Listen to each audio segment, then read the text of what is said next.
obviously has more power capability than the 235 watt version, so you can consider this an upgrade of sorts.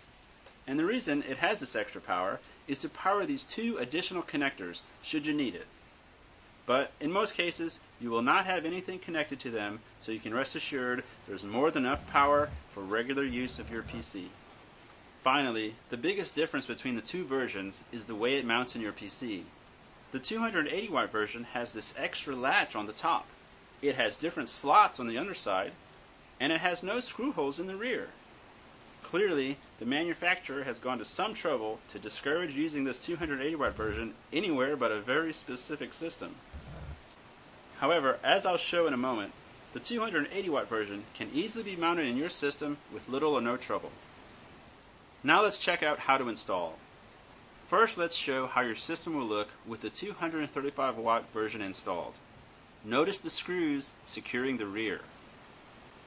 You may also notice this optional chassis tab, which can be used for additional stability. We'll be using this tab in a few minutes when we install the 280 watt version. As you can see, it's nice and snug. Now, as I take the connectors off, I am making mental notes, noting which connectors are being used where and where they mount.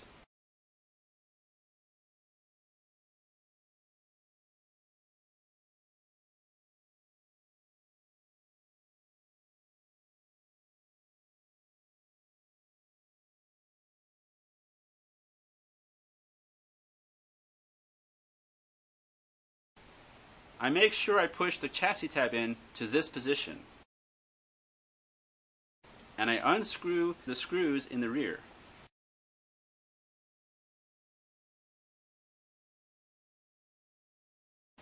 Now, to get the old PSU out, I just slide it forward a little bit and it pops free.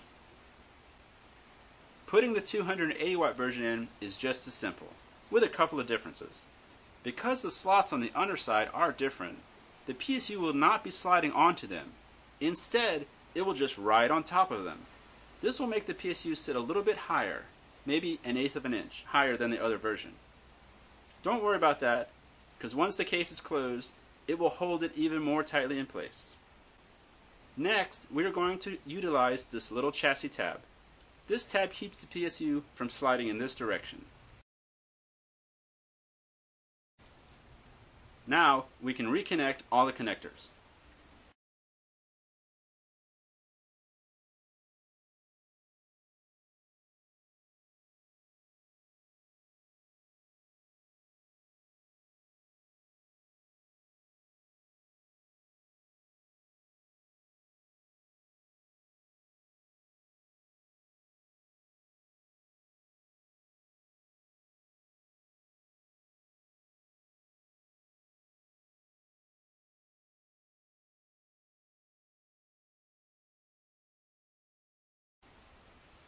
Because there are no screws, the PSU will appear to just float here in place at the top of the chassis.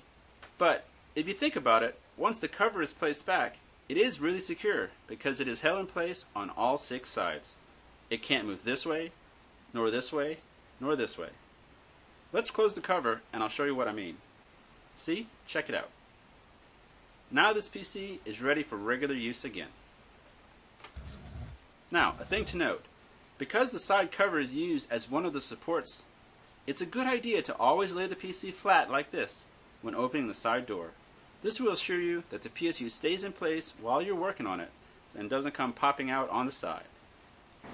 So now that we've gone over how to use the 280 watt power supply, as long as you're comfortable with the differences, you should definitely consider it for your next repair project.